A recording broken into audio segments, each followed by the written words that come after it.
All right, y'all, we took the ferry over to Cijin Island, and as soon as you get off, there's motorized golf carts for rent. No.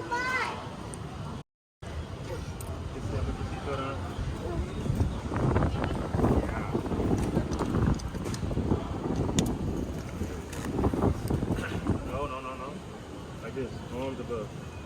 Here we go. Like that. It was cute to me that Tony spent so much time fussing over that seatbelt like it wasn't just a belt over the seat. But anyway, I highly suggest renting one of these go-karts if you guys go because it made touring the island so much easier.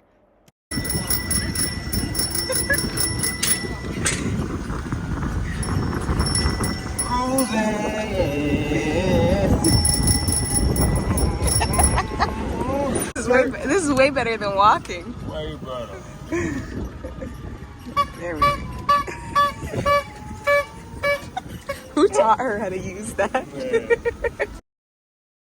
Now you see, Tony went from a complete stop to a straightaway with no traffic. So I should have known he was going to test the speed of the electric go-kart.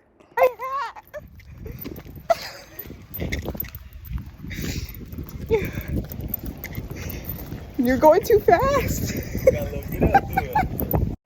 The island is set up super conveniently that you can tour everything in like a big circle and end up back at the ferry. And they give you a map when you rent the little electric go-kart. So our first stop was Cijin's Tunnel of Stars.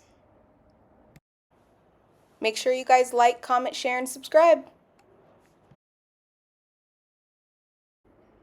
Basically, the entire tunnel is filled with different paintings of ocean animals and eventually some lights. The girls had fun identifying, that's a whale, that's a dolphin, that's a jellyfish, and of course, sprinting back and forth in the tunnel. While we're here, guys, make sure you like, comment, share, and subscribe. Yeah.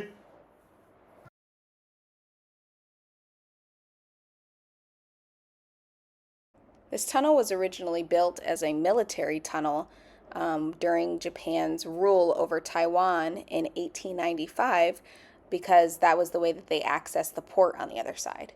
It is obviously now not a military port and a popular tourist attraction.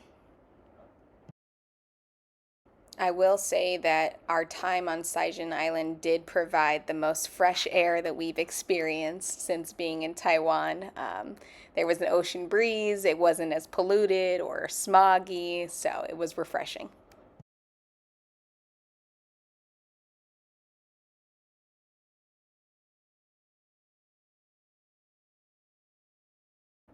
And here's the other side.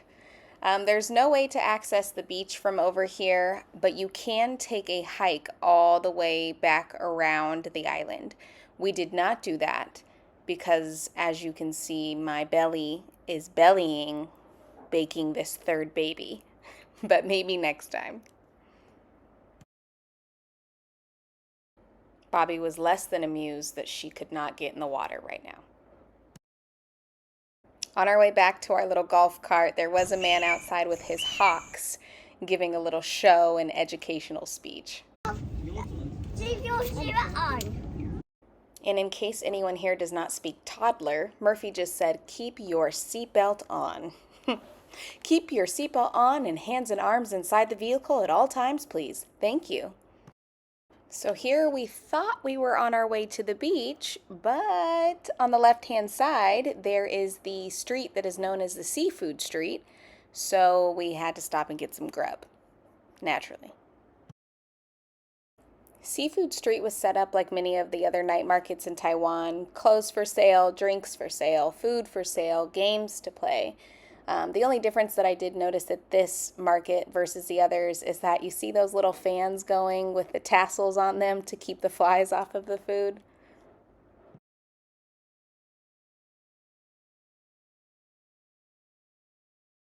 Also, something different at this market than we've seen were the turtles for sale, frogs, crabs, conch shells. The girls definitely loved this man's shop area. Alright, so we got our food and now we're officially headed to the beach, which is literally directly across the street from the market. The beach area had a shower area, bathroom area, all of which was very maintained and clean.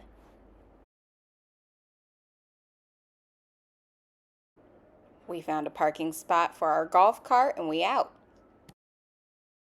And for the Star Wars lovers, you would appreciate the entrance to the beach. I asked Bobby who her father was, and she was very confused by the reference. So I have some educating to do. Use the force.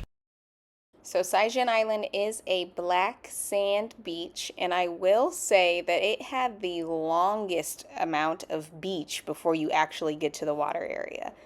There was people out playing badminton, volleyball, soccer. My only complaint about the beach was that there wasn't anywhere to rent chairs or an umbrella, and we are here in December and it's 80 degrees, so in the summer those things would definitely be necessary. But maybe since we're here during the off season is why that stuff isn't offered. And I suppose that if you were like a resident of Taiwan, that you could always bring those things with you on the ferry and just lug them all the way to the beach. But like I said, we're here in December. It's 80 degrees outside. The water is like the perfect temperature, not too cold, not too hot. It's just perfectly refreshing. The wind was blowing perfectly through our hair. It was a great beach day. Murphy always takes a little while to warm up to the beach. She's not a huge fan of the sand, so Bobby had to go up and convince her to come down for some fun. There is a bar and restaurant on the beach called Cijin Sunset Bar, and you can go sit at it while your kids still play in the sand. The water's a little too far, but Tony said that the beer was cold and the food was great. So we left the beach and went around the circle to the next attraction, which is called Rainbow Church, and it's literally just a photo opportunity and a good view. There is a seashell museum over there, but we didn't care to see it.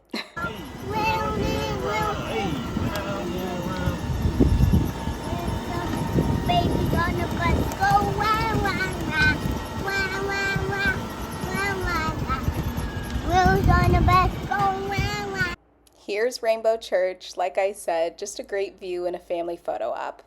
All right, we're getting back on the ferry for the little 5-minute ferry ride to the mainland of Taiwan. I did just want to point out that yes, those are scooters loading themselves up on the ferry. Anyway, the ferry system was super easy to operate. Just make sure you have some cash on you, which is by way of coins. You drop them in and you walk on the ferry. We were on Cijin Island for about 3 to 4 hours, and that was enough that we came, we saw, we conquered, and did everything that we wanted to do. And I would definitely go back as long as I could get an umbrella and some seats on the beach. All right, guys, that was our time on Cijin Island. Make sure you like, comment, share, subscribe, and follow me on Instagram for more. Yay, yay. Yay, yay.